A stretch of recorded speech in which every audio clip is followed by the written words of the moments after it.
À quelques encablures de Dinan, le joli petit village de Planquette est connu pour son eau minérale, sa belle église, mais aussi pour sa maroquinerie d'exception.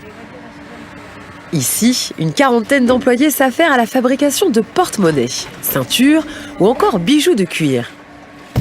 Mais ici, la spécialité, c'est avant tout le sac à main. De toutes les formes, de toutes les couleurs, de tous les styles, ces objets sont made in France et très appréciés des femmes de la région. Mais quels sont les visages qui se cachent derrière ces sacs chics aux lignes pures? Qui sont les petites mains qui œuvrent chaque jour à la confection de ces produits de qualité? Ces petites mains et ces visages, les voilà en blouse blanche. Parmi eux, un homme à la lourde tâche d'imaginer les prochaines collections de sacs à main. Là, cet hiver, vous voyez, on va partir sur un très joli pourpre comme ça. Cette étape est extrêmement importante. Elle détermine les futures ventes de la marque. Donc, je dessine un croquis sur l'esprit du sac que je veux faire. Ensuite, en fonction des accessoires que je veux mettre dessus, je vais fabriquer mon prototype. Ce designer n'est autre que le patron de cette maroquinerie bretonne fondée en 1891. Régis Renoir est le digne héritier d'une lignée de maroquiniers. Alors ces gestes, je les ai vus de mon grand-père, de mon père également.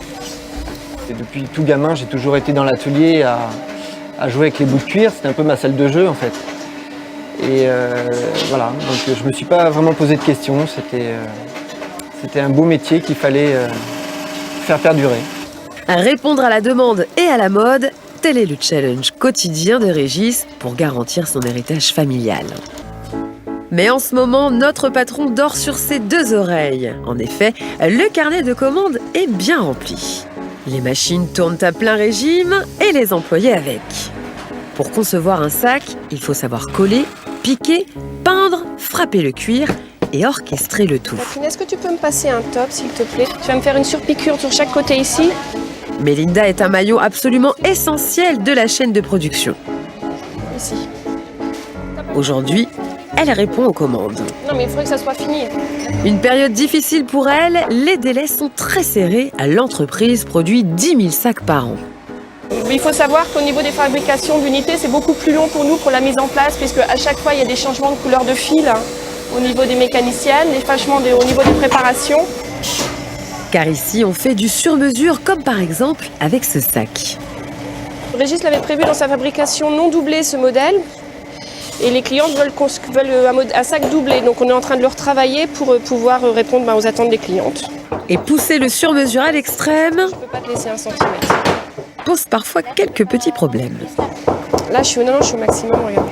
La cliente est exigeante et de plus en plus en attente de produits très personnalisés. Suivi des unités, des séries, lancement des prototypes, Mélinda est sur tous les fronts. Pendant ce temps, le défi pour Régis, c'est réussir la doublure de son prototype. Verdict, vous voyez, ma doublure est trop grande. Hélas, rien ne se passe comme prévu. Quand on positionne bien la doublure dans le fond du sac et qu'on lève ici, vous voyez, j'ai tout ça qui est en trop. On tombe rarement pile poil dès le départ, donc ça fait partie du jeu.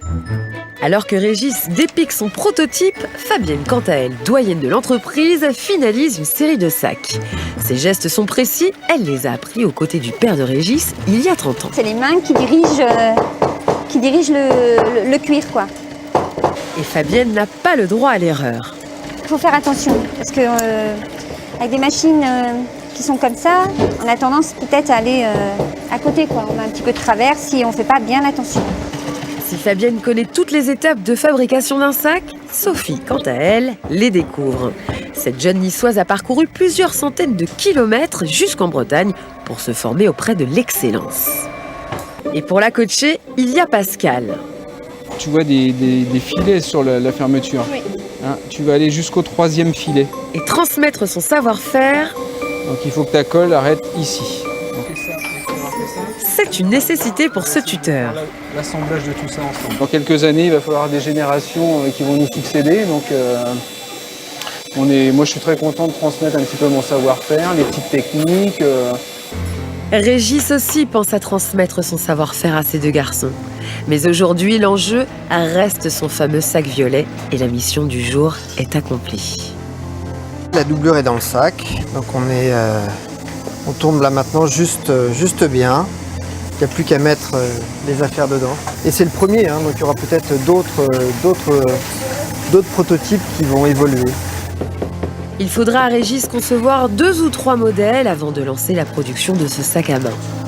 À chaque nouvelle création, dans sa tête, le même espoir que ce sac devienne un best-seller.